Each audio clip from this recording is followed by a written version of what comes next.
मुकुन्दायो जैन धर्मोऽस्तु मङ्गलम् सर्वमङ्गलमाङ्गल्यं सर्वकल्याणकारकं प्रधानं सर्वधर्माणां जैनं जयतु शासनम्। मैं नमो तीर्थनायक को, नमो ओंकार वाणी को, नमो उन कुंद प्रभु को जिन्होंने ओंकार धारण किया। अहो उपकार जिनवर का, कुंद का दिव्य वाणी का, जिन कुंद ध्वनि दाता उन कहान स्वामी का। नमः समय साराय स्वानुभूत्या चकासते, चित स्वभावाय भावाय सर्वभावांतरच्छिदे। श्री समय सार जी परमागम ग्रंथ है। इसके परिशिष्ट में वर्णित 47 शक्तियों का अधिकार अपना स्वाध्याय में चल रहा है। कल अपनी 29वें नंबर की और 30वें नंबर की यानी इस शक्तियों के निरूपण में आचार्य अमृतचंद्र भगवान ने जो 29वें और 30वें क्रम पर तत्व शक्ति और अतत्व शक्ति की चर्चा की। यहाँ इतना ख्याल रखना है कि इसके पहले जो शक्ति थी विरुद्ध धर्मत्व शक्ति, उसमें कहा था कि यह आत्मा अपने स्वभाव से तत्रूपमयता और पर भाव और पर द्रव्यों से अतत्रूपमयता के लक्षण स्वरूप धारण करने स्वरूप इसकी एक विरुद्ध धर्मत्व शक्ति है। तो उस तत्रूपमयता और अतत्रूपमयता के स्वभाव के परिणमन की बात यहाँ तत्व शक्ति और अतत्व शक्ति से की गई है। इसमें कहा है कि यह आत्मा अब तद्रूप भवन रूप ऐसी तत्व शक्ति है। तद्रूप भवन माने तत्व तत्स्वरूप अपने स्वभाव के स्वरूप होने रूप और परिणमन रूप ऐसी तत्व शक्ति आत्मा में है। और अतद्रूप भवन रूप यानी कि तत्स्वरूप यानी पर द्रव्य स्वरूप नहीं होने रूप और पर द्रव्य स्वरूप नहीं परिणमने रूप अतत्व शक्ति ये भी आत्मा में है। तो ये तत्व शक्ति और अतत्व शक्ति की चर्चा अपनी प्रारंभ हुई है। इसमें अपन अभी आगे जहाँ से चर्चा अपनी चलना है पेज नंबर 324 है और इसमें छोटे छोटे 3 पैराग्राफ हैं। इन 3 पैराग्राफ में आचार्य भगवान ने जो निरूपण किया उसके आधार से गुरुदेव श्री अपने को यहाँ भेद ज्ञान का 3 सूत्रीय कार्यक्रम अपने सामने रखते हैं। वह समझ करके उसका उस अनुसार वस्तु तत्व का निर्णय करके हमको भेद ज्ञान में कैसे प्रवृत्त होना और भेद ज्ञान रूपी अमृत का पान करके अपने शुद्धात्म स्वरूप की परिणति में उपलब्धि कैसे करना, उसका यहाँ पर एकदम सरल तरीका आया है। 3 सूत्रीय कार्यक्रम 324 पेज पे देखो। पहली बात, पहला क्रमांक, एक सूत्र, पहला सूत्र कि पर रूप अथवा कर्म रूप होने की शक्ति तो आत्मा के द्रव्य में, आत्मा के गुण में या कि आत्मा के पर्याय में एक समय भी नहीं है। उनसे तो आत्मा सर्वथा अतद रूप ही परिणमित होता है, यानी उन रूप नहीं होता हुआ ही परिणमित होता है। कैसा? सर्वथा, कथनचित न लिया, सर्वथा। दोबारा से देखो पहला सूत्र, पर रूप अथवा कर्म रूप होने की शक्ति तो, पर रूप में क्या आ गया? शरीर, वाणी, मन और द्रव्य कर्म ज्ञाना वर्णादि, ये इन रूप होने की शक्ति तो आत्मा के द्रव्य में गुण में या कि पर्याय में एक समय भी नहीं, किसी समय नहीं। उनसे तो आत्मा सर्वथा अतद्रूप ही परिणमित होता है। तो आत्मा एक वस्तु है कि नहीं, तो वह पदार्थ कैसा है कि त्रिकाल अपने स्वभाव से रहा हुआ और वर्तमान परिणाम से परिणमता हुआ। कब से कब तक के? अनादि से अनंत तक त्रिकाल रहने वाला अनुत्पन्न अविनष्ट अनादि अनंत पदार्थ है कि नहीं आत्मा। तो यह आत्मा अनादि अनंत जो पदार्थ है ये किस प्रकार है कि अपने अनंत गुण स्वभाव स्वरूप उनके आश्रयभूत द्रव्य अनंत स्वभाव उसके गुण और उनकी वर्तमान होती अवस्था ये पर्याय है। तो इतना जो अपना आत्मा है ये कभी भी पर रूप माने शरीर वाणी मन रूप अथवा कि ज्ञानावरणादि द्रव्य कर्म रूप परिणमित नहीं होने की शक्ति वाला है। यानी इसमें शक्ति है ही नहीं कि उन रूप एक समय भी परिणमित हो। तो क्या नक्की हुआ कि यह शरीर वाणी मन भले वे अनादि से संयोग में विध विध प्रकार के शरीर वाणी मन संयोग में रहे, विध विध प्रकार की प्रकृति प्रदेश स्थिति अनुभाग वाले द्रव्य कर्म भी संयोग में रहे, लेकिन यह आत्मा अनादि से अब तक और आगे अनंत काल तक कभी भी उन रूप नहीं परिणमित होता। तो पहले सूत्र में भेद ज्ञान के पहले सूत्र में यह निर्णय होता है कि जगत का कोई भी पर पदार्थ जो मेरी सत्ता से नास्तित्व रूप है, जो मुझ मेरे द्रव्य गुण पर्याय में है नहीं, जिसका द्रव्य क्षेत्र काल भाव मुझसे तीनों काल भिन्न है, ऐसे प्रत्येक पर पदार्थ से मेरा कोई संबंध नहीं, कोई संबंध नहीं। हुई ना बात। दूसरा कि मेरी पर्याय में मेरी मैंने इसलिए जोड़ दिया कि वो अभी अपनी पर्याय गिनना, पर्याय में जो विकार है उस रूप होने की शक्ति भी आत्मा के द्रव्य में या गुण में नहीं है। वह तो मात्र एक समय जितनी पर्याय की ही योग्यता है। अभी अपन ने देखा था अपना द्रव्य अपने गुण स्वभाव और उनकी व्यक्त होती वर्तमान अवस्था। तो ये वर्तमान अवस्था का की मियाद आयु कितनी? एक समय। और गुण स्वरूप आत्मा और गुणों की आयु कितनी? के अनादि अनंत त्रिकाल। तो ये जो पर्याय में एक समय वर्ती क्षणिक कृत्रिम जो राग विकार का भाव उत्पन्न हुआ है, यह क्या आत्मा के द्रव्य में है कि नहीं, उसके गुण में है कि नहीं? तो वह तो मात्र एक समय जितनी पर्याय की ही योग्यता है। त्रिकाली द्रव्य गुण उस विकार के साथ तद्रूप नाम एकाकार नहीं हो गए हैं किसी भी समय। जैसे अपन ने पहले बिंदु में देखा था कि यह पर रूप अथवा कर्म रूप किसी भी समय नहीं परिणमता, ऐसे ही यह आत्मा पर्याय में उपस्थित हुए कृत्रिम एक क्षणवर्ती जो विकार स्वभाव से विरुद्ध रूप विभाव परिणाम है, उस रूप कभी हुआ ही नहीं। एक समय को भी यह आत्मा उन विकार रूप परिणमित हुआ नहीं। ये कहाँ से बात निकली है?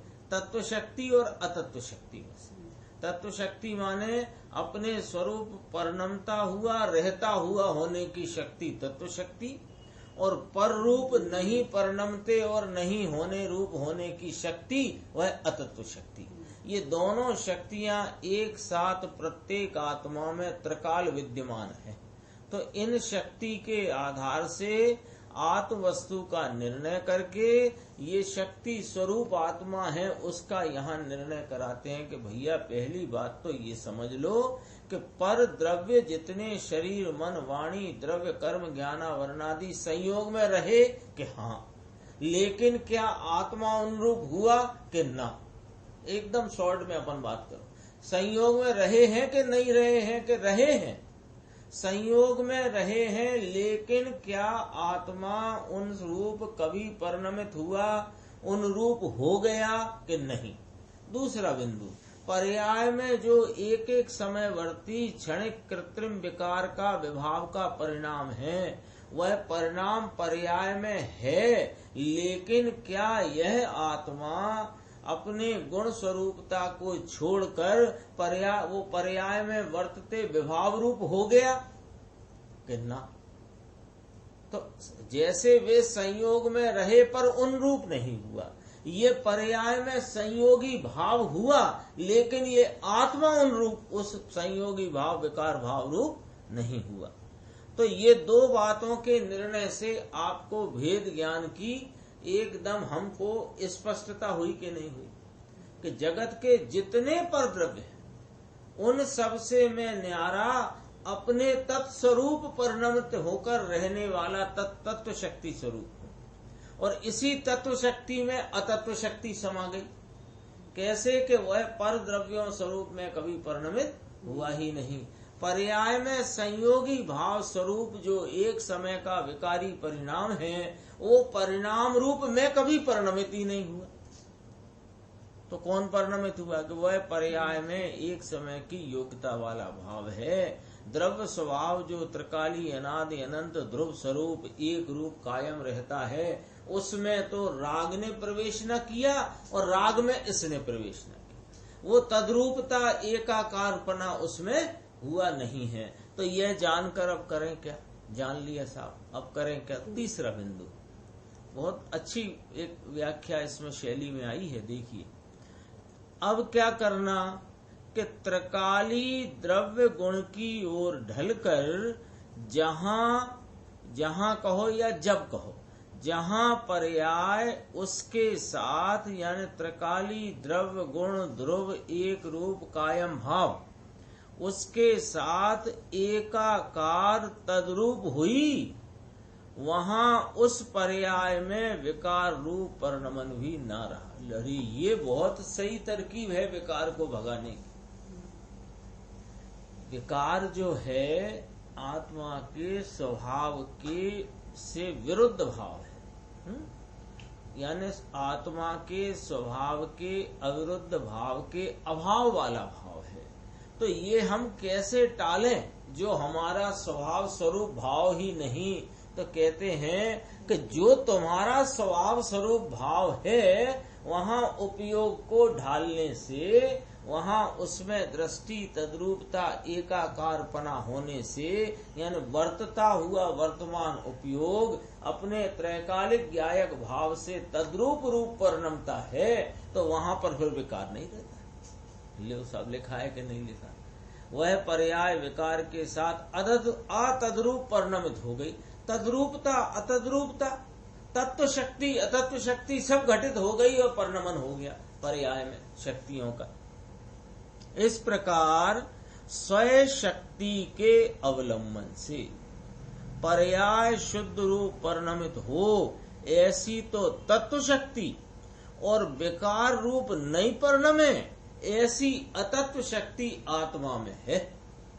तो ये शक्ति का को ख्याल में लेकर शक्तिमान जो अपना त्रैकालिक शुद्ध पदार्थ अवलंबन योग्य है, उसका अवलंबन लेने से वर्तती पर्याय में निर्मलता की प्राप्ति होती है और मलिनता का अभाव होता है। वह पर्याय कैसी परिणमित होती है कि वह अपने स्वरूप के तद्रूपता से परिणमित होती है, और जो पर और विकार आदि हैं उनसे अतद्रूप रूप परिणमित होती है। सो ऐसी तत्व शक्ति और अतत्व शक्ति आत्मा लो है कि नहीं। 3 सूत्रीय कार्यक्रम किसका? अपने प्रयोजन की पूर्ति का, अपने सुख स्वभावी आत्मा की परिणति में सुख की उत्पत्ति का। ये एक सीधा सच्चा सरल उपाय है। आत्मा स्वभावी है और यह शक्तियां स्वभाव हैं। आत्मा स्वभाव वाला है कि अपने स्वभाव में, अभी देखना ये पॉइंट पकड़ के चलना अपने को, सदैव ही काम आता है। द्रव्य गुण और शुद्ध पर्याय में तद्रूप एकाकार होकर परिणमित होता है। शुद्ध पर्याय में ये तद्रूपता है इसको, और अशुद्ध पर्याय में इसकी अतद्रूपता है। पर द्रव्यों से तो कह ही थी पहले बिंदु पर, तो पर द्रव्यों के लक्ष्य में होने वाले स्वभाव से विपरीत जाति के जो विकारी विभाव रूप परिणाम हैं, वे यद्यपि आत्मा की पर्याय में हैं, किंतु एक समय की पर्यायगत योग्यता वाले हैं, इसलिए यह आत्मा उनके तद्रूप एकाकार हुआ ही नहीं, उनसे अतद्रूप है। और जो अपने स्वरूप का अवलंबन लेती हुई जो वर्तमान अपनी उपयोग अवस्था आदि है, उपयोग आदि माने अन्य गुण भी है पर उपयोग मुख्य है, उपयोग की जो अंतरंग में ढलता हुआ परिणाम है उसमें निर्मलता की प्राप्ति होती है, तो वह पर्याय द्रव्य गुण शुद्ध पर्याय ये तद्रूप एकाकार तत्व शक्ति स्वरूप भाव, और विकार रूप से अर्थात उस रूप परिणमित नहीं होता, ये अतत्व शक्ति का भाव। कहते हैं देखो, अहो विकार रूप परिणमित होने का आत्मा का स्वभाव ही नहीं है, तो फिर कर्म उसे विकार कराए, यह बात कहाँ रही। अब जब इतनी बात समझी है तो उससे क्या क्या अपने स्पष्ट होना चाहिए वो बताते हैं। देखो, क्या विकार रूप परिणमित होने का आत्मा का स्वभाव ही नहीं है, कैसे मालूम पड़ा कि अरे तत्व शक्ति है, तत्व शक्ति से, तो फिर कर्म उसे विकार कराएं, यह बात फिर कहाँ से रही। यानी अपनी ही पर्याय में अपने से विजातीय परिणाम वह उस रूप आत्मा परिणमित हो, ऐसा आत्मा का स्वभाव नहीं, तो फिर वो परद्रव्य इस जीव को विकार करा देगा, ये बात कहां से लाए। जिसकी दृष्टि कर्म या विकार पर है, उसे आत्मा के शुद्ध स्वभाव की दृष्टि नहीं है। विकार पर्यंत ही आत्मा का अनुभवन करता है, वह मिथ्या दृष्टि है। इतना सरल यहाँ गुरुदेव श्री की व्याख्या में वर्णन चल रहा है, सुबह भी और दोपहर को भी। यानी सबको अपन छांट छूट के सारी बात होती है ना, तो सब में से छांट छूट के हमेशा तीन चीजें अपने सामने आती हैं। एक अपना त्रैकालिक शुद्ध पवित्र स्वभाव ध्रुव एक रूप कायम, और वर्तता हुआ परिणाम जिसमें कि राग आदि की अवस्था है, और तीसरा वह कर्म आदि पर पदार्थ जिन पर इसका लक्ष्य है। तीन आते हैं ना, तीन के सिवा चौथे की तो बात ही नहीं, तीन में ही पूरी रमत हो जाती है।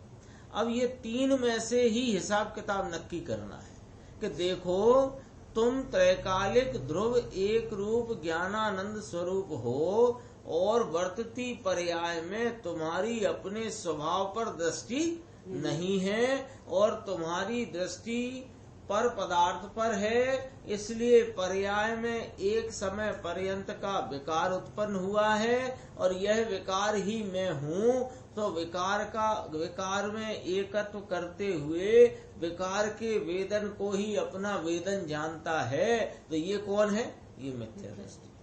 तो फिर ये मिथ्या दृष्टि है तो सम्यक दृष्टि कौन है? कि इसी में से तो बात निकल आई कि जो त्रिकाल स्वभाव पर दृष्टि रखता है और एक समय पर्यंत के होते विकार को अपने से भिन्न जानता मानता है, वह सम्यक दृष्टि। इसके अलावा बताओ अब पूरी चर्चा में क्या रह गया है?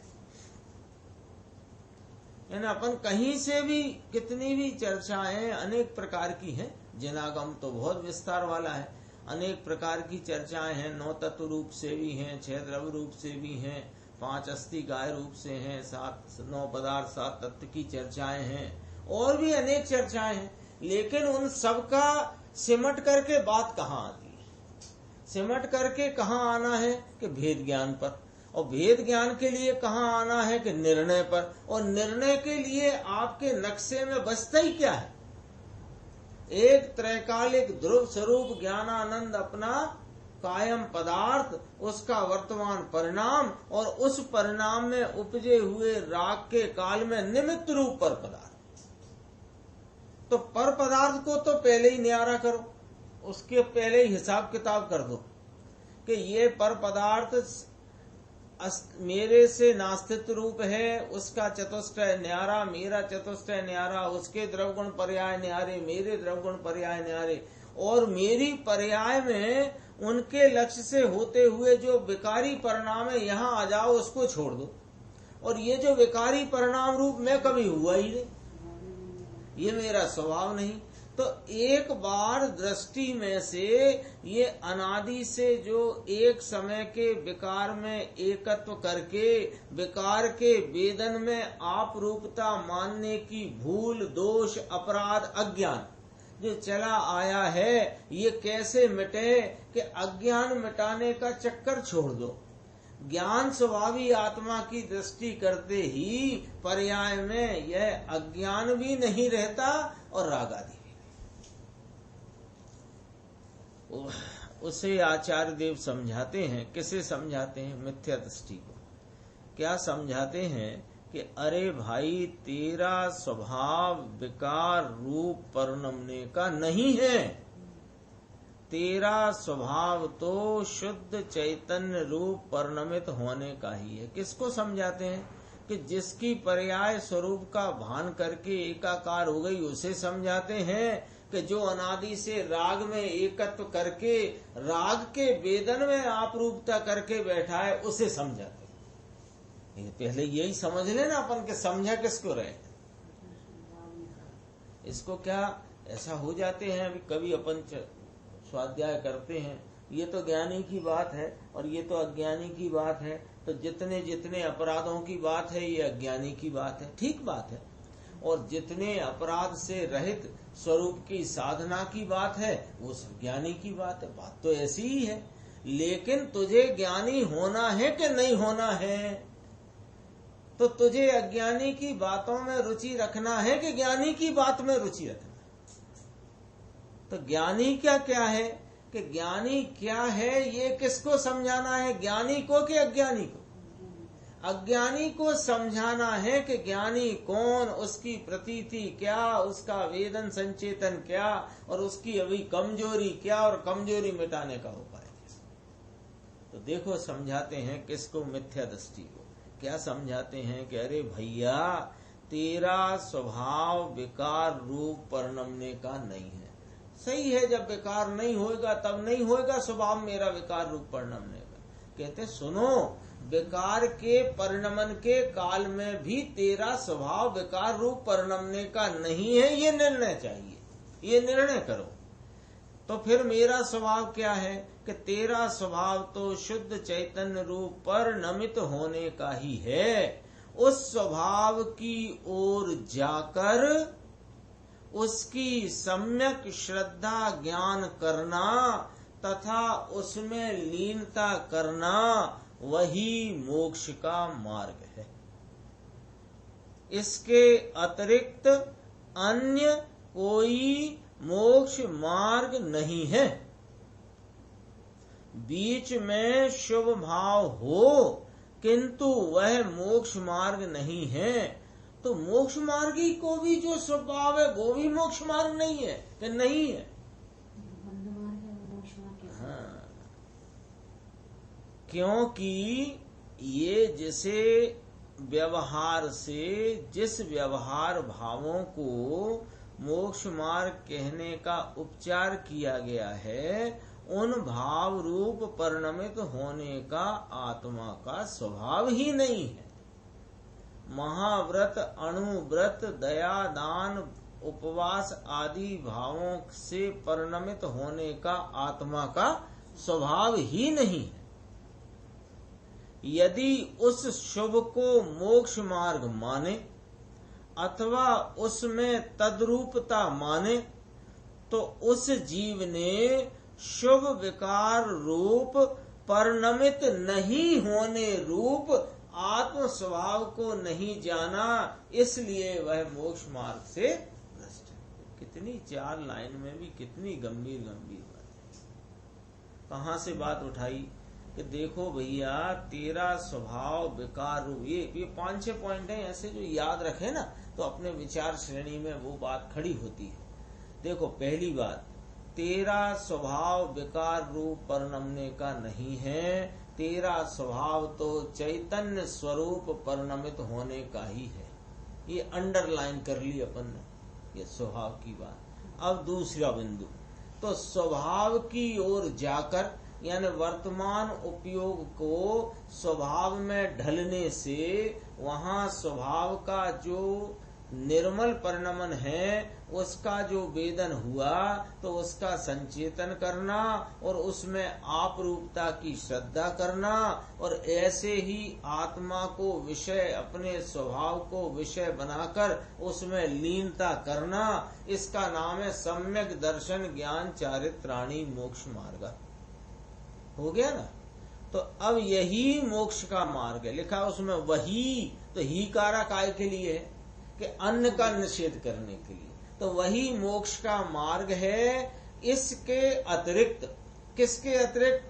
अपने त्रिकाली चैतन्य स्वभाव की ओर उपयोग को ढालकर उसमें स्वरूप का संचेतन करते हुए आप रूपता की प्रतीति ऐसे त्रिकाली में करना, स्वरूप का संचेतन करना और उस स्वरूप संचेतन में लीन रहना, इसके अतिरिक्त कोई अन्य मोक्ष मार्ग नहीं है।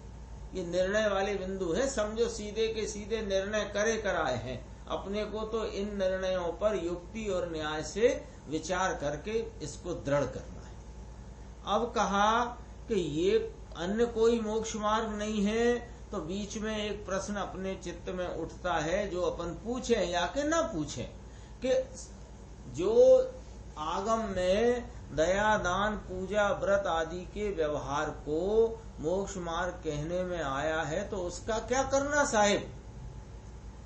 तो कहते हैं सुनो, बीच में, अब ये बीच शब्द बहुत महत्वपूर्ण है। पूरे जिनागम में यदि चरणानी योग की चर्चा की जाए ना तो चरणानी योग बीच के लिए है। बीच है ना, बीच। ये चरणानी योग में जितना भी पूरा कथन है वो सब बीच का है।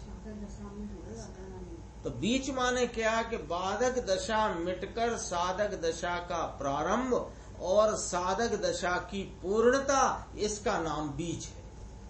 साधक भाव के प्रारंभ से लेकर साधक भाव की समाप्ति होकर साध्य भाव की प्राप्ति तक ये बीच है। तो इस बीच में शुभ भाव होते हैं किंतु वह मोक्ष मार्ग नहीं है तथा उस रूप परिणमित होने का आत्मा का स्वभाव नहीं। ये बात कहाँ से लाए कि अतत्व शक्ति से लाए। और कहाँ से लाए? अतत्व शक्ति में क्या कहा है? अतत् रूप महता, यानी वह अन्य रूप परिणमित होने का और रहने का आत्मा का स्वभाव नहीं है। तो इस पर से न्याय कोई आता है साहब के? हाँ आता है कि एक न्याय को विचार करो कि यदि यह शुभ दया दान व्रत पूजा भक्ति के जो परिणाम हैं, महाव्रत अणुव्रत के परिणाम हैं, यदि इनको तुम मोक्ष मार्ग मान रहे हो तो उनसे मोक्ष मार्ग मान रहे हो तो मोक्ष मार्ग किस में प्रवृत्त होता है और कौन मोक्ष मार्ग में चलता है? कि मोक्ष मार्ग की प्रवृत्ति आत्मा में होती है और आत्मा उसमें गमन करता है। ठीक है ना। तो आत्मा और मोक्ष मार्ग में तद्रूपता होनी चाहिए। यदि आत्मा और मोक्ष मार्ग में तद्रूपता नहीं है तो फिर आत्मा मोक्ष मार्ग में चल नहीं रहा या मोक्ष मार्ग आत्मा में प्रवृत्त ही नहीं हो रहा। तद्रूपता चाहिए ना। तो फिर तुमने यदि व्रत दया दान पूजा भक्ति महाव्रत अणुव्रत के परिणाम को मोक्ष मार्ग मान लिया तो तुमने उसमें तद्रूपता मान ली। अब यदि तुमने तद्रूपता इसमें मानी तो तुमने अतद्रूप महता वाले आत्मा को पहचानते ही नहीं। क्यों? कि आत्मा की तो पहचान बताई है आचार्य परमात्मा सर्वज्ञ देव ने कि अतत रूप महता इसका स्वभाव है। विरुद्ध धर्मत्व शक्ति कही थी ना, तो उसमें ये बात स्पष्ट कही गई है कि यह अपने से भिन्न रूप यानी परद्रव्य और अपने स्वभाव से भिन्न रूप राग आदि प्रभाव, इन रूप परिणमित होने का स्वभाव ही नहीं। तो जब इन रूप परिणमित होने का स्वभाव नहीं है तो ये मोक्ष मार्ग कैसे हो गए? क्योंकि मोक्ष मार्ग होए तो तुझसे तद्रूप होना चाहिए।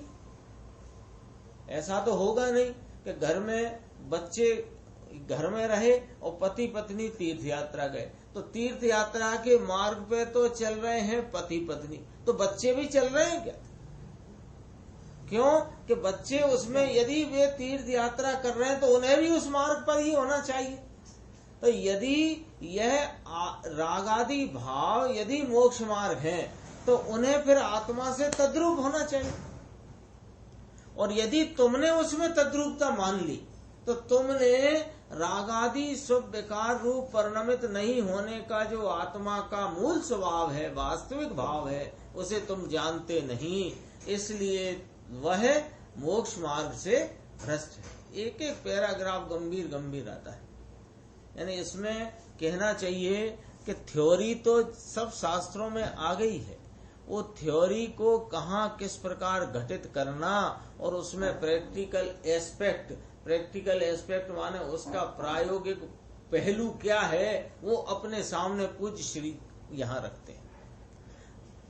एक बहुत अच्छा उदाहरण इस पैराग्राफ में आता है, देखना। जिस प्रकार जब किसी को भूत आदि का भय लगे तो क्या करता है, मकान के दरवाजे बंद कर देता है। ऐसा लगता है उसे भूत ना आ जाए, जंगली कीड़े ना आ जाए, इस प्रकार ऐसा लगे तो क्या करे, खिड़की दरवाजे बंद रखता है। उसी प्रकार जैसे विकार का अथवा भव का भय लगा है, ऐसा जीव अतत्व शक्ति की प्रतीति द्वारा आत्मा के द्वार बंद कर देता है। आत्मा के द्वार कौन से होते हैं कि अतत्व शक्ति, अतत्व शक्ति की प्रतीति ही आत्मा का द्वार बंद है। कि अतत्व शक्ति क्या कह रही है कि मेरे में एक ऐसी अतत्व शक्ति है कि पर रूप परिणमित नहीं होने का मेरा स्वभाव है। इसकी प्रतीति में क्या हो गया कि पर रूप परिणमन वाला दरवाजा ही बंद हो गया। तो कहा देखो, अतत्व शक्ति की प्रतीति द्वारा आत्मा के द्वार बंद कर देता है। वो द्वार बंद कर देने से क्या प्रतीति करता है कि विकार का मेरे स्वभाव में प्रवेश ही नहीं है। देखना भैया, मच्छर ना भर जाए। कैसे भरेंगे, खिड़की दरवाजे बंद है ना। तो जिसको यह प्रतीति है, विश्वास है कि मेरे घर के खिड़की दरवाजे सब बंद हैं, तो घर में मच्छर का प्रवेश नहीं होगा। कोई पूछे भी भैया मच्छर तो नहीं आ गए, अरे कहाँ से आएंगे साहिब, अपने तो दरवाजे खिड़की सब बंद हैं। ऐसे अतत्व शक्ति की प्रतीति जैसे हुई है, उसने तो पर रूप परिणमन का दरवाजा ही बंद कर रखा है। अब पर रूप में परिणमित हो जाऊंगा या मैं राग रूप हो जाऊंगा, ऐसे प्रतीति और विश्वास और किसी प्रकार की आशंका का भय क्यों हो। मेरा आत्मा विकार के साथ अतद्रूप है, इसलिए मेरे आत्मा के द्वार विकार के लिए बंद हैं। मकान के द्वार बंद कर दे तथापि उसमें भूत तो प्रविष्ट हो भी सकता है, लेकिन यह चैतन्य मूर्ति आत्मा ऐसा है कि उसके स्वभाव ग्रह में प्रविष्ट होकर मिथ्यात्व रूपी द्वार बंद कर देने से उसमें राग द्वेष मोह रूपी भूत प्रवेश नहीं कर पाते। ज्ञानी को वे रागादि अपने स्वभाव रूप, शब्द देखो बीच में क्या डाला, किंचित भाषित नहीं होते। किंचित का अर्थ सब समझते हैं। किंचित माने जरापण, किंचित माने जरा सा भी। ज्ञानी को कोई प्रभाव स्वभाव में तद रूप ही भाषित नहीं होते। क्या गजब बात हो गई है। ऐसा कैसे हो गया है ये जादू या कमाल के प्रभाव, यानी अपनी परिणति में उपजते हुए जो रागादि भाव हैं वे स्वभाव से तद्रूप भाषित नहीं होते। इसको क्या जादू हुआ है कि यह जादू हुआ है कि जो अपना स्वभाव है उसकी पहचान करके उस स्वभाव स्वरूप आत्मा की प्रतीति होने से जो स्वभाव से विरुद्ध भाव हैं उनमें परपने की प्रतीति है और अपने स्वभाव में स्वयपने की प्रतीति है। ज्ञानी को कोई प्रभाव स्वभाव में तद्रूप ही भाषित नहीं होते, किंतु अतद्रूप रूप भी भाषित होते हैं। तद्रूप अतद्रूप तो 3-4 दिन से चल रहा है, शब्द सबको ख्याल में आ गया होगा। तद्रूप माने उस रूप और अतद्रूप माने उस रूप नहीं, तो तद्रूप और अतद्रूप उसी में से शब्द निकले, तत्व शक्ति अतत्व शक्ति। तो देखो वे अतद्रूप ही भाषित होते हैं, इसलिए यानी रागादि में तद्रूप होकर एकाकार होकर परिणमित होते ही नहीं। कौन? ज्ञानी। जो रागादि में तद्रूप होकर परिणमन करता है उसे आत्मा की प्रतीति नहीं है। तो गुरुदेव कहते हैं देखो अहो, एक भी शक्ति से आत्मा का स्वरूप भली भांति समझे। भाषा कितनी गुरुदेव की सदी हुई आती है। ऐसा नहीं बोल दिया है एक भी शक्ति का स्वरूप समझ ले, ऐसा ना बोले। एक भी शक्ति से आत्मा का स्वरूप भली भांति से, तो उसमें अनंत शक्तियों की प्रतीति का समावेश हो जाता है। चैतन्य का चैतन्य रूप ही होना वह तत्व शक्ति है और चैतन्य का जड़ रूप न होना सो अतत्व शक्ति। एकदम सरल बात है, इसमें कोई बात नहीं। स्वयं से अस्ति है यह भी आत्मा का स्वभाव और पर से नास्ति है यह भी आत्मा का स्वभाव। तो स्वयं चैतन्य का चैतन्य रूप परिणमना रहना तत्व शक्ति है, ये भी आत्मा का स्वभाव, और चैतन्य का जड़ रूप नहीं होना नहीं परिणमना ये अतत्व शक्ति है, ये भी आत्मा का स्वभाव। इस स्वभाव के आधार का एक यहाँ दोहा देखो, गुरुदेव श्री फरमाते हैं, जड़ वह जड़ तीन काल में चेतन चेतन रूप कोई कोई पलटे नहीं छोड़ी आप उसका स्वरूप। अपना स्वरूप छोड़कर कोई पलटता नहीं है ना। ऐसे उदाहरण में देख लो, जड़ वह जड़ तीन काल में, शक्कर वह शक्कर तीन काल में, और नमक है नमक रूप। बता दो कब नमक पलट करके शक्कर रूप पलट जाता है और कब शक्कर नमक रूप पलट जाती है। ये तो अपने सब अनुभूत है ना, इसलिए उन उदाहरण से कहते हैं। देखो, चेतन त्रिकाल चेतन रूप रहकर परिणमन करता है और जड़ त्रिकाल जड़ रूप रहकर परिणमित होता है।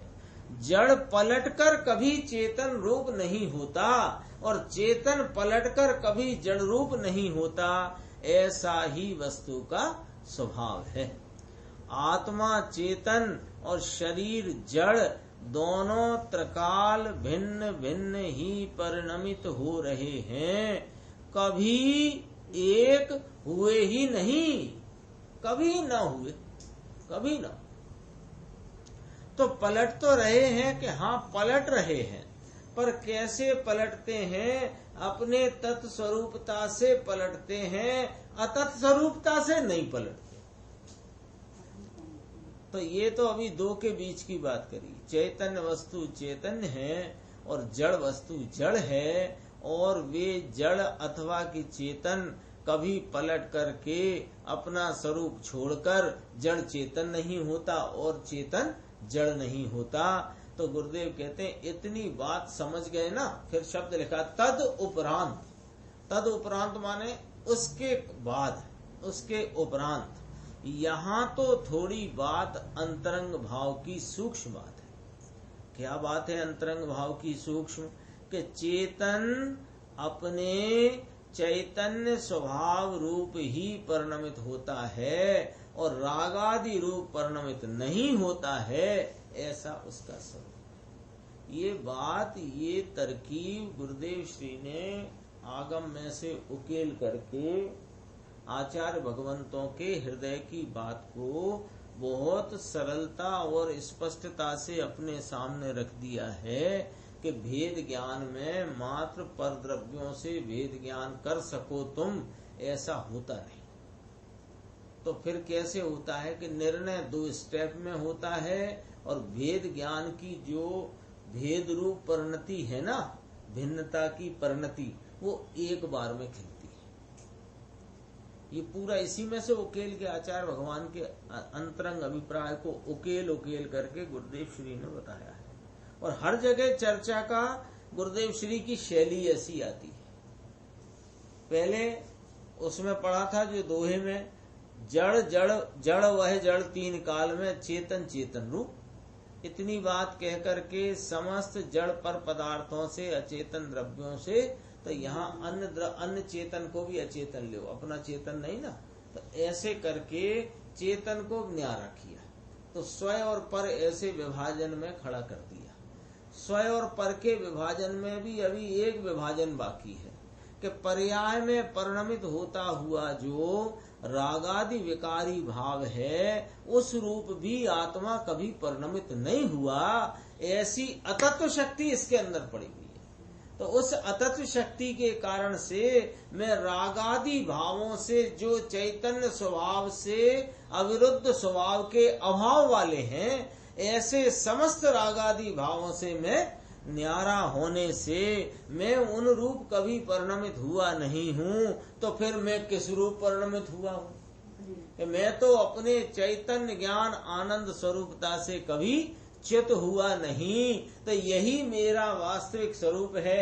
ऐसा उपयोग परिणति वहाँ ढल करके संचेतन वेदन करती है, प्रतीति होती है। बस इसी का नाम मोक्ष मार्ग है और यही अपना पहले में पहला कर्तव्य है। यदि तत्शक्ति ना हो तो आत्मा अपने चेतन स्वरूप नहीं रह सकता। चेतन रूप से वह पृथक हो जाएगा, क्योंकि तत्स्वरूपता तत्शक्ति नहीं रही। तत् माने अपने रूप रहने की, परिणमने की शक्ति। और यदि अतत् शक्ति न हो तो आत्मा शरीर आदि से भिन्न नहीं रह सकेगा। जड़ के संयोग में आया जड़ हो गया, राग के परिणमन में आया राग हो गया। तो कहा देखो, यदि अतः शक्ति ना हो तो आत्मा शरीर आदि से भिन्न न रह सकेगा, जड़ रूप हो जाएगा, अथवा कि क्षणिक विकार रूप ही संपूर्ण स्वभाव हो जाएगा। इस प्रकार आत्मा की तत् अतत् शक्तियों को समझने पर जड़ से और विकार से भिन्न चेतन स्वभाव समझ में आता है कि अपना आत्मा चैतन स्वभाव में रहता है और विकार में नहीं होता है। ऐसा भेद ज्ञान हो जाता है और ऐसे भेद ज्ञान का नाम वह धर्म है। पश्चात अब क्या हुआ? धर्म प्राप्त हो गया, परिणति में धर्म प्रकट हो गया। अब क्या हुआ कि उसके उपरांत उस धर्म की भूमिका में जो जो शुभ अशुभ परिणाम आए, उन्हें धर्मी जीव अपने स्वभाव से आतद्रूप माने मुझ रूप से न्यारे। आतद्रूप का यही अर्थ हुआ ना। तद माने मुझ रूप, आ माने मुझ रूप नहीं, तो मुझ रूपता से न्यारे, अतद रूप यानी गे रूप से जानता है। देखो ये 326 पेज पे ऊपर की लाइन है, उसमें जहां भी हो, इसमें से अपने को यहाँ से बात पकड़ना है। तो अगला पैराग्राफ बहुत गजब का है, यहाँ से पकड़ना है बात कि तत्शक्ति अतशक्ति के समझने से फायदा क्या है। कि देखो तत्शक्ति अतशक्ति का फायदा कि जड़ से विकार से भिन्न है चेतन स्वभाव। तो जड़ और विकार दो से भिन्न अपना चेतन स्वभाव चेतन स्वरूप है और जड़ स्वरूप राग रूप नहीं। ये बात समझ में आई। ये बात जो समझ में आई तो ऐसा होने से क्या हुआ कि विकार और समस्त जड़ अचेतन पदार्थों से न्यारे अपने चैतन्य स्वरूप का भान होकर के वहां भेद ज्ञान और धर्म परिणति होकर मोक्ष मार्ग का प्रारंभ हुआ। ठीक है, अब बात आगे बढ़ी। पश्चात लिखा है ना, आगे बढ़ी। ये जो धर्म की भूमिका का अर्थ यहाँ अपन पढ़ चुके हैं, फिर याद कर लेते हैं कि अपने ज्ञान आनंद स्वरूप की प्रतीति, संचेतन और लीनता से प्रगटा हुआ जो धर्म, उसका नाम है धर्म की भूमिका। और जब तक अपने स्वभाव की पहचान नहीं, तब तक क्या है? अधर्म। और वह क्या है? अधर्म की भूमिका।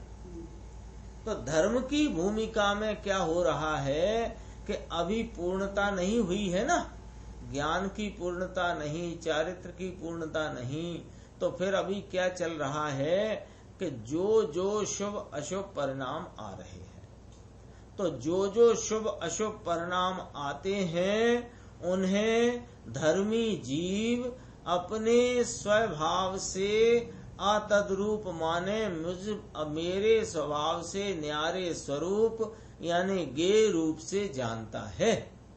इसलिए उसे स्वभाव की ही अधिकता रहती है और विकार की हीनता होती जाती है। ये पॉइंट पकड़ लेना, ये वाला, ये पॉइंट में सारी अपनी अभी तक का जितना कचरा भरा है ना मोक्ष मार्ग के संदर्भ में, अपनी जानकारी का जो कचरा गड़बड़ है वो सब निकलने वाली है 8-10 लाइन में। एकदम सावधानी से सुनना, प्रमाद हो तो छोड़ करके सुनना। देखो, जिसने अपने धर्म स्वरूप आत्मा की पहचान कर उसका संचेतन, प्रतीति और लीनता रूपी परिणति को प्राप्त किया है, वह उसने धर्म की प्राप्ति करी है। उसकी भूमिका कौन सी है? धर्म की भूमिका है। लेकिन अभी पूर्णता नहीं है, तो उसकी भूमिका में भूमिका के योग्य शुभ अशुभ भाव आते हैं। इन्हें वह क्या जानता है? अपने से न्यारे रूप, गे रूप जानता है। तो ऐसा उन्हें अपने से न्यारे गे रूप जानता हुआ और अपने ज्ञान स्वभाव को स्वरूप जानता हुआ, इसको क्या चल रहा है कि स्वभाव की अधिकता रहती है और विकार की हीनता होती जाती है। ऐसी अंतर दशा हुए बिना, कैसी कि स्वभाव की अधिकता से स्वभाव की संचेतन, प्रतीति और लीनता से स्वभाव को अधिक रखता हुआ, स्वभाव की धारा में अखंड वर्तता हुआ, रागादि भावों की अभी शेष अवस्थाएं होती हैं, उन्हें अपने से भिन्न जानता है। तो ऐसी अंतरदशा हुए बिना व्रत या त्याग के शुभ परिणाम करे तो उसका कोई मूल्य नहीं है, कोई मूल्य नहीं है। जीरो के, हाँ जीरो, कोई मूल्य नहीं है का अर्थ क्या होता है? शून्य, शून्य। कुछ तो रखो कि चलो साहब 1 रुपया मोक्ष मार्ग का होता होगा तो 5 पैसे तो रखो, कुछ कीमत कि नहीं, उसका फल भी संसार ही है। ये बात पंडित जी ने कही, जयचंद जी साहब ने। संसार से हटना चाहता है तो उसका फल संसार ही, तो फिर अंतर कहाँ है? संसार में क्यों डला है? इसको यह बहुत पुरानी ऐसी कुटेव डली हुई है, अग्रहित मिथ्यात्व रूप काय की पुण्य भाव में उपादेयता की पुरानी कुटेव है। और इसको इसने अभी और उसे पुष्ट कर लिया, पुस्तकें पढ़ के और समझ करके हम शास्त्र के अभ्यासी हैं और हम बराबर चलते हैं, हमारी कषाएं बहुत मंद हैं, हम तो वो तो सहज सब हो रहा है साहब, उसमें आप गड़बड़ ना करो। हम क्या गड़बड़ कर रहे हैं? गड़बड़ तो तू करके बैठा है।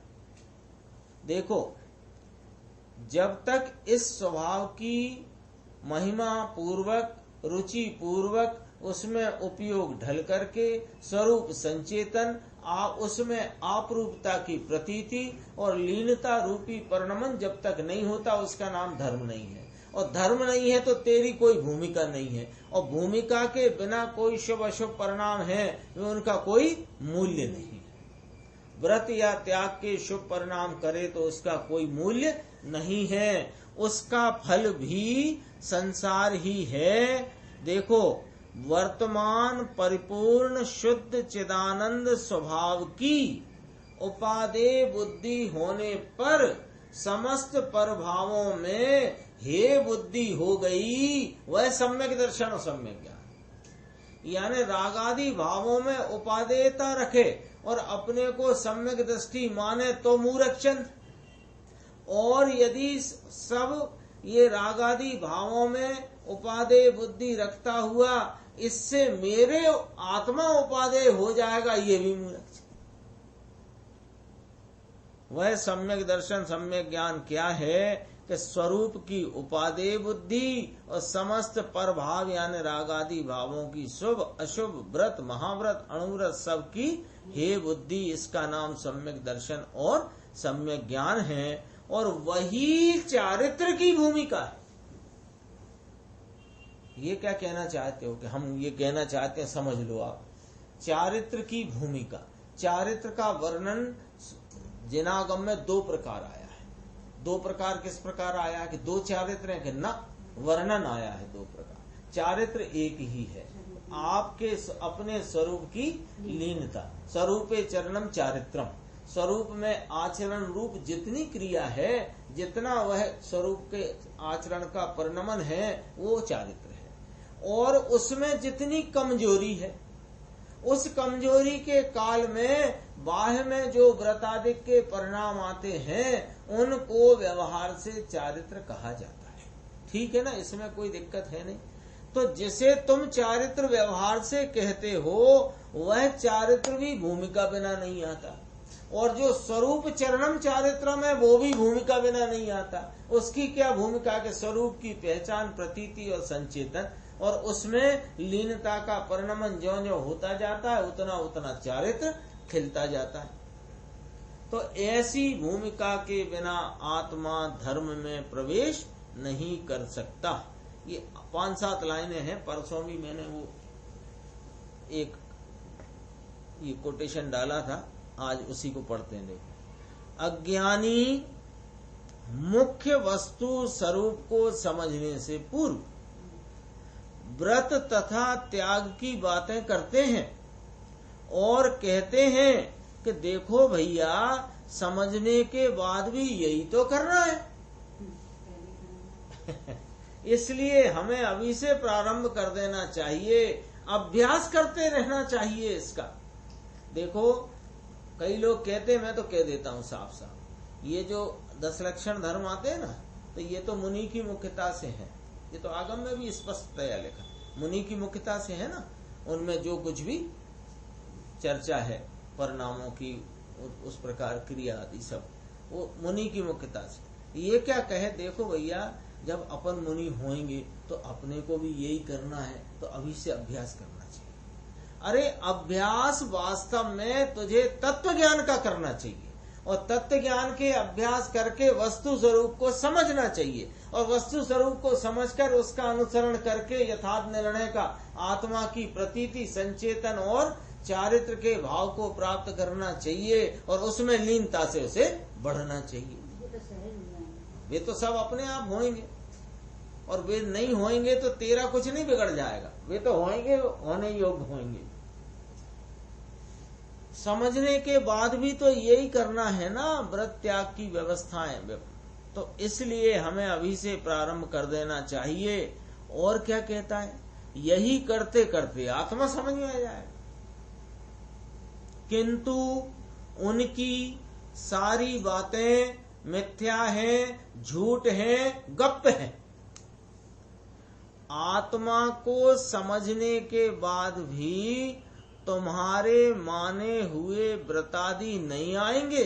ये क्या फिर भी नहीं आएंगे साहब? कि हाँ, इसलिए नहीं आएंगे, तुम जिन्हें व्रतादि मान के बैठे हो वे तो नहीं आएंगे। आत्मा समझने के बाद जो प्रतीति होगी, तो जो व्रतादि के कमजोरी के परिणाम है वे आएंगे भूमिका के योग। अरे आत्मा को समझने के बाद भी तुम्हारे माने हुए व्रतादि नहीं आएंगे। शुद्धता रहित अकेले राग को तुम व्रतादि मानते हो। शुद्धता रहित एकांत राग जिसमें एकत्व पड़ा हुआ है, ऐसे राग को व्रत मानने का जो तुम्हारा मोटा भ्रम है, ये तुम्हारा उसमें भ्रम मानते रहने का जो मोह है उसमें सावधानी का जो तुम्हारा मिथ्यात्व है। देखो, शुद्धता रहित अकेले राग को तुम व्रतादि मानते हो, किंतु ऐसा व्रत का स्वरूप है ही नहीं, और अपने माने हुए मात्र शुभ राग रूप व्रतादि अनंत काल तक करते रहो। कब तक? अनंत काल। तथापि उनसे आत्मा की यथार्थ समझ नहीं हो सकती। लो साहब, ये कौन सी भ्रांति तोड़ डाली यहाँ पर कि तुमको ऐसा कुछ गड़बड़ प्रकार से मान बैठे हो कि देखो साहब, व्रतादि के जो भाव हैं और थोड़ा संयम का जो व्यवहार, बाहर का संयम, ये इस प्रकार के संयम के भाव में रहने से आत्मा जल्दी समझ में आती है। क्यों कि तुम दुकानदारी में लगे हो, खाने पीने का तुम्हारा कोई गणित नहीं है, तुमसे जल्दी हम समझ जाएंगे, क्योंकि हम तो इसी काम में लग गए हैं ना। तुम तो दुकानदारी, घर गृहस्थी, कुटुंब में लगे हो, तुम्हें अभी 2 बच्चों की शादी करने की चिंता में पड़े हुए हो, और तुमको अभी उतना निवृत्ति भी नहीं है, तो तुमसे जल्दी हम समझेंगे, क्योंकि हमने जो व्रतादि अंगीकार कर लिए हैं और घर कुटुंब से निवृत्त हो गए हैं, दुकानदारी की भी चिंता है नहीं, भरण पोषण लायक थोड़ा अपना रकम है, उसका ब्याज आ जाता है, हो जाता है, अपना चल जाता है, इसलिए हम तुमसे आगे चल रहे हैं। तो कह रहे हैं, सुन लो भाई साहब जरा हकीकत, उनसे तुम ऐसे अपने माने हुए शुभ राग रूप व्रतादि अनंत काल तक करते रहो, तथापि उनसे आत्मा की यथार्थ समझ नहीं हो सकती। भाई, राग का मार्ग भिन्न है और धर्म का मार्ग भिन्न है। तुम पश्चिम की तरफ दौड़ लगाते हुए ये कहने लग गए हो कि हम पूर्व में उगते हुए सूर्य के पास जल्दी पहुंच रहे हैं। राग का मार्ग भिन्न है, धर्म का भिन्न है। तुमने राग को धर्म का मार्ग मान लिया है, तुमने राग को धर्म प्राप्ति का साधन मान लिया है, तुमने राग को धर्म प्राप्ति में मददगार मान लिया है। इसमें तो भैया तुम विपरीत मान्यता का पोषण हो रहा है, और तुम विपरीत मान्यता के पोषण करते हुए धर्म मार्ग पर मैं आगे जल्दी बढ़ जाऊंगा, बढ़ रहा हूँ, ऐसी विपरीत मान्यता भ्रांति में फंस गए। तुमसे अच्छा वो है, अब कह ही देते हैं, तुमसे अच्छा वो है जो इन सब में धर्म नहीं मानता हुआ, धर्म का जो आश्रयभूत धर्मी है उसको समझने के लिए, उसके यथार्थ निर्णय के लिए जागृत होकर, रुचिवंत होकर, जिज्ञासु होकर के वह निर्णय में लगा है, और इस सारी उलझनों में नहीं पड़ा है, और निर्णय करके अपनी आत्मा की प्रतीति करेगा, और जो भूमिका होगी सो करेगा, होएगा, करेगा माने होएगा। तो वह विपरीत मान्यता को पोषण तो नहीं कर रहा, देखो है विपरीत मान्यता में। हाँ, तुम अपने को इधर दौड़ते हुए मानने लग गए कि हम हमारा सही रास्ता पकड़ गए हैं, उसे मालूम है कि अभी मैं सही रास्ते पे नहीं हूँ। दोनों विपरीत मान्यता में है, पर तुम विपरीत मान्यता का पोषण करते हुए दूर को जा रहे हो, और वह विपरीत मान्यता का पोषण नहीं करने से विपरीत मान्यता के अभाव की तरफ नजदीक जा रहा है। शेष चर्चा अपन आगे करेंगे। निज निधि निज में